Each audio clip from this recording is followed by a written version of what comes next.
Sir మా మాది కులస్తులు ఉన్నారు సార్ చంద్రబాబు సార్ నాయుడు గారు సీఎం గారు సార్ స్టేట్ నాయకులు సార్ మమ్మల్ని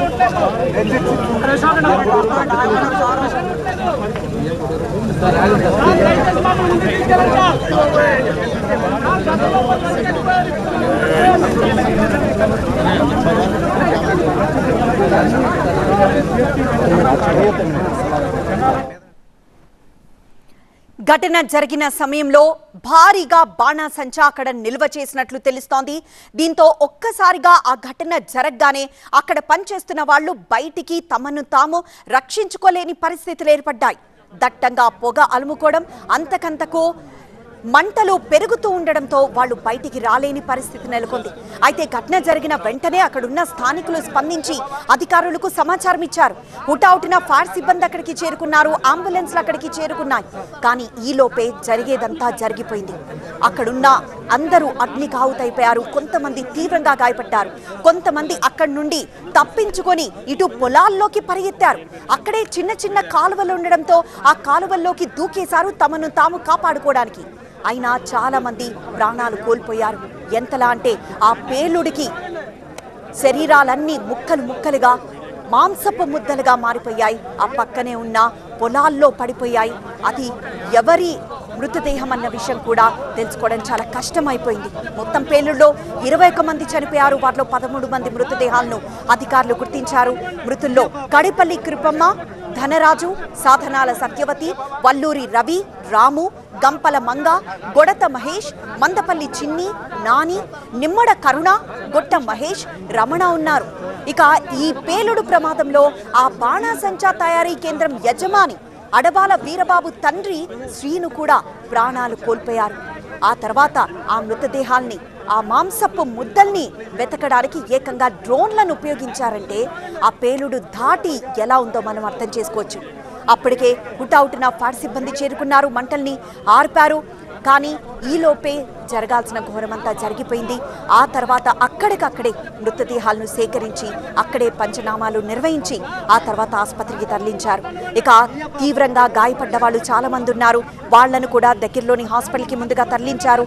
ఒక వ్యక్తిని ఇటు సామర్లకోట పిహెచ్సికి, మరోవైపు మరో 8 మందిని ఇటు కాకినాడకి తరలించారు. కొద్దిసేపటి క్రితమే ముఖ్యమంత్రి చంద్రబాబు ఘటనా స్థలికి చేరుకొని అక్కడ పరిస్థితిని సమీక్షించారు. ఘటన జరిగిన తీరుని అక్కడ ప్రత్యక్ష సాక్షులు, అధికారులు, నేతల్ని అడిగి తెలుసుకున్నారు. అంతకుముందు ఆయన విజయనగరం పర్యటనలో ఉన్నారు. అక్కడ జరుగుతున్న కార్యక్రమంలో పాల్గొన్న నేపథ్యంలో ఈ ఘటన గురించి వార్త వినగానే మంత్రి అనితని హుటాహుటిన ఈ ఘటన జరిగిన ప్రదేశానికి వెళ్లమని ఆయన ఆదేశించారు. ఆ తర్వాత ఆయన కూడా హెలికాప్టర్లో బయలుదేరి సుమారు 200 కిలోమీటర్ల దూరం ఉంటుంది విజయనగరం ఇటు కాకినాడకి.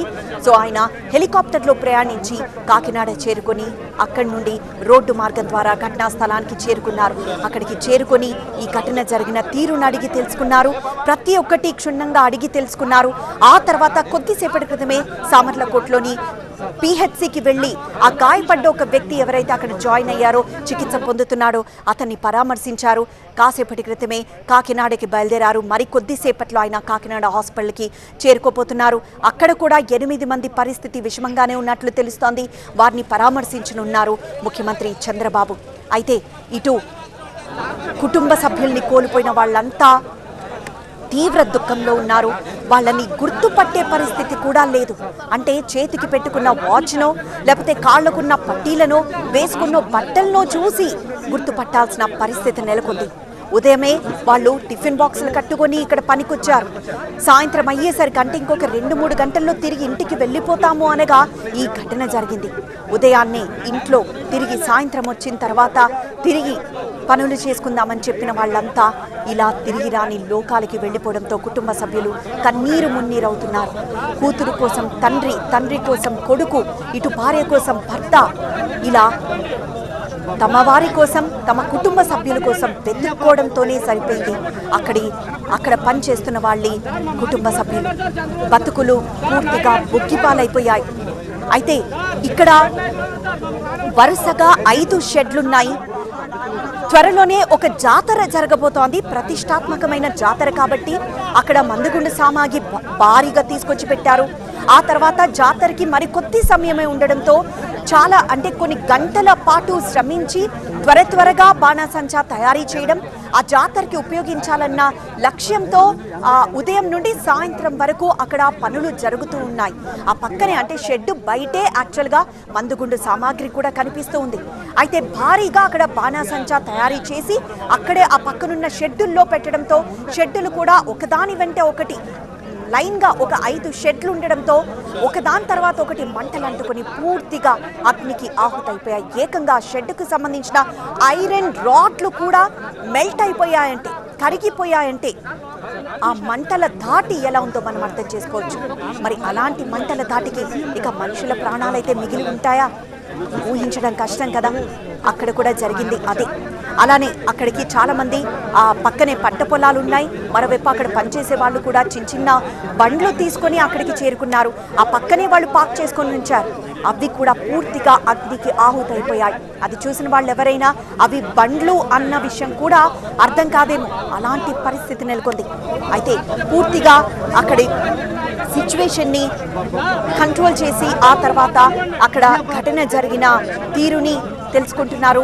క్లూస్ టీం అక్కడికి చేరుకొని క్లూస్ని సేకరిస్తూ ఉన్నారు. ఈ ఘటన ఎందుకు జరిగింది, ఎలా జరిగిందన్న విషయం తెలుసుకునే ప్రయత్నం చేస్తున్నారు. ఎవరైనా బాధ్యులు ఎవరైనా సరే ఖచ్చితంగా శిక్షిస్తామని చెప్తున్నారు అధికారులు, కలెక్టర్.